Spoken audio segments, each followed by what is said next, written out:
দুখন দেশৰ মাজত কূটনৈতিক সম্পৰ্ক আৰু ক্ৰিকেট। আজি আমি আপোনালোকৰ সৈতে এই ভিডিঅ'টোত বিশ্লেষণ কৰিবলৈ চেষ্টা কৰিম ভাৰত আৰু বাংলাদেশৰ যি কূটনৈতিক সম্পৰ্ক, সেই কূটনৈতিক সম্পৰ্কৰ মাজত ক্ৰিকেট কেনেদৰে প্ৰৱেশ কৰিলে। নমস্কাৰ, মই দেৱৰ্ষী গৌতমে আপোনালোক সকলোকে আমাৰ আজিৰ এই ভিডিঅ'টোৰ মাজলৈ স্বাগতম জনাইছো। আশা ৰাখিম আপোনালোকে আমাৰ এই ভিডিঅ'টো ভাল পাব।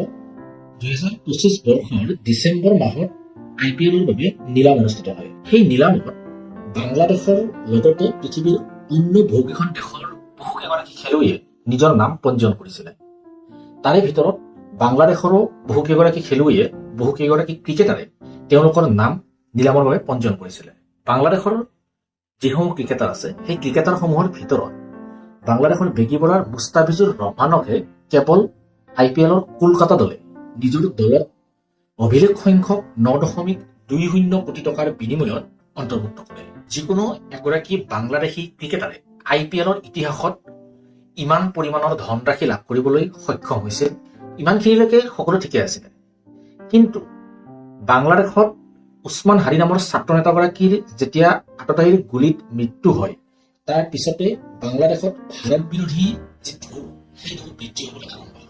বাংলাদেশত আৰম্ভ হোৱা ভাৰত বিৰোধী ঢৌৰ পাছতে ভাৰতত IPL-ত বাংলাদেশী ক্ৰিকেটাৰক বৰ্জন কৰাৰ দাবী উত্থাপন হয়। বাংলাদেশী ক্ৰিকেটাৰক IPL-ত বৰ্জন কৰাৰ যি দাবী, সেই দাবী উত্থাপন হোৱাৰ সমান্তৰালকৈ সেই দাবীৰ জৰিয়তে বাংলাদেশৰ মুস্তাফিজুৰ ৰহমান নামৰ ক্ৰিকেটাৰগৰাকীক কলকাতা দলত লোৱাৰ বাবে বা কলকাতা দলত অন্তৰ্ভুক্ত কৰাৰ বাবে সেই দলৰ স্বত্বাধিকাৰ অৰ্থাৎ কো-অনাৰ শ্বাহৰুখ খানক সেই প্ৰতিবাদকাৰীসকলে লক্ষ্য হিচাপে বাছি লয়। পৰিস্থিতি বিষম হোৱাৰ আগতেই BCCI-য়ে এক সিদ্ধান্ত গ্ৰহণ কৰে।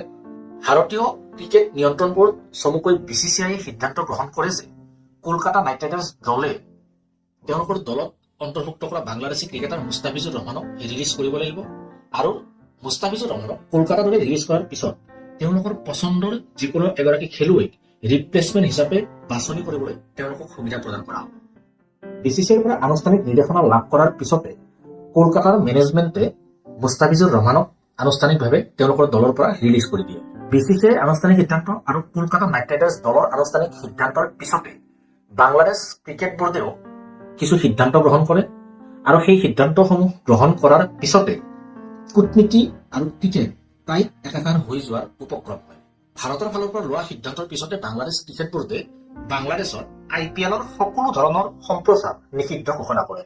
বাংলাদেশ ক্ৰিকেট বৰ্ডে কেৱল সম্প্ৰচাৰ নিষিদ্ধ কৰাতেই ক্ষান্ত নাথাকি আৰু এখোপ আগলৈ গৈ তেওঁলোকে সিদ্ধান্ত গ্ৰহণ কৰে যে 2026 চনতে অনুষ্ঠিত হ'বলগীয়া T20 পুৰুষ বিশ্বকাপত বাংলাদেশ দলে ভাৰত ভ্ৰমণ নকৰে। বাংলাদেশ ক্ৰিকেট দলটোৱে আগন্তুক T20 বিশ্বকাপত ভাৰত ভ্ৰমণ নকৰাৰ যি সিদ্ধান্ত গ্ৰহণ কৰিছে, তাৰ বাবে তেওঁলোকে অজুহাত দেখুৱাইছে যে ভাৰতত বাংলাদেশৰ ক্ৰিকেট দলটো সুৰক্ষিত নহয়। বাংলাদেশ ক্ৰিকেট বৰ্ডে যিদৰে ভাৰত ভ্ৰমণ নকৰাৰ বাবে, বাংলাদেশ ক্ৰিকেট দলটোৱে ভাৰত ভ্ৰমণ নকৰাৰ বাবে যি অজুহাত দেখাইছে, সেই অজুহাতৰ যদি আমি কিছু বিশ্লেষণ কৰিবলৈ চেষ্টা কৰোঁ, তেনেহ'লে আমি কিছু তথ্য দেখিবলৈ পাম। বাংলাদেশৰ পৰা যোৱা বছৰ অৰ্থাৎ 2025 চনত প্ৰায় 4 লাখ লোকে চিকিৎসা সম্পৰ্কীয় কাম কাজৰ বাবে বাংলাদেশী নাগৰিকে ভাৰত ভ্ৰমণ কৰিছে। বিশেষকৈ ভাৰতৰ কলকাতা চহৰলৈ তেওঁলোক আহিছে। যদি সঁচাকৈয়ে ভাৰত বাংলাদেশীসকলৰ বাবে সুৰক্ষিত নহয়, তেনেহ'লে সেই বাংলাদেশী লোকসকলে চিকিৎসা সম্পৰ্কীয় কাম কাজৰ বাবে কিদৰে ভাৰতলৈ আহি পুনৰ বাংলাদেশলৈ ঘূৰি যাবলৈ সক্ষম হৈছে। দ্বিতীয় কথাটো হ'ল, যদি সঁচাকৈয়ে ক্ৰিকেটৰ ক্ষেত্ৰত ভাৰতত সুৰক্ষা ব্যৱস্থাৰ কিবা সুৰুঙা আছে, তেনেহ'লে ভাৰতক ICC-য়ে ক্ৰিকেট বিশ্বকাপ অনুষ্ঠিত কৰিবলৈ অনুমতি প্ৰদান কৰিলেহেঁতেন। আপোনালোকে চকিবুল হাছান নামৰ যিগৰাকী খেলুৱৈ আছে, সেই খেলুৱৈগৰাকীক হয়তো সকলোৱে জানে, কাৰণ বাংলাদেশৰ সৰ্বকালৰ সৰ্বশ্ৰেষ্ঠ এগৰাকী অলৰাউণ্ডাৰ। বৰ্তমান চকিবুল হাছান বাংলাদেশত নাই আৰু চকিবুল হাছান বাংলাদেশত নথকাৰ যি মূল কাৰণ, সেই কাৰণটো আপোনালোকে হয়তো কিছুসংখ্যকে জানে আৰু কিছুসংখ্যকে নাজানে। চকিবুল হাছানে বাংলাদেশত নথকাৰ মূল কাৰণটো হৈছে তেওঁৰ জীৱনৰ প্ৰতি অহা ভাবুকি, অৰ্থাৎ নিৰাপত্তাজনিত কাৰণত চকিবুল হাছানে বৰ্তমান বাংলাদেশত বসবাস কৰা নাই। বাংলাদেশ ক্ৰিকেট বৰ্ড আৰু বাংলাদেশ চৰকাৰে তেওঁলোকৰ এগৰাকী শ্ৰেষ্ঠ ক্ৰিকেটাৰক জীৱনৰ নিৰাপত্তা প্ৰদান কৰিব পৰা নাই। তাৰ পিছত বাংলাদেশ ক্ৰিকেট বৰ্ডে অভিযোগ উত্থাপন কৰিছে যে তেওঁলোকৰ খেলুৱৈসকল ভাৰতত সুৰক্ষিত নহয়। যদি বাংলাদেশতে এগৰাকী বাংলাদেশী খেলুৱৈ সুৰক্ষিত নহয়, তেনেহ'লে তেওঁলোকৰ খেলুৱৈসকল আন ঠাইত সুৰক্ষিত নহয় বুলি অনুভৱ কৰাটো স্বাভাৱিক। বাংলাদেশ ক্ৰিকেট বৰ্ডৰ যদি ভাৰতীয় ক্ৰিকেট বৰ্ডৰ সৈতে সম্পৰ্ক বেয়া হয়, তাৰ ফলত যে বাংলাদেশ ক্ৰিকেট বোৰ্ডে লোকচানৰ সন্মুখীন হ'ব সেই কথাটো বাংলাদেশ ক্ৰিকেট বোৰ্ডে ভালদৰে উপলব্ধি কৰে। কিন্তু বাংলাদেশ ক্ৰিকেট বোৰ্ডে নিজৰ অস্তিত্ব বজাই ৰখাৰ বাবে ভাৰতীয় ক্ৰিকেট বোৰ্ডৰ বিৰুদ্ধে নিজৰ অৱস্থিতি গ্ৰহণ কৰিছে।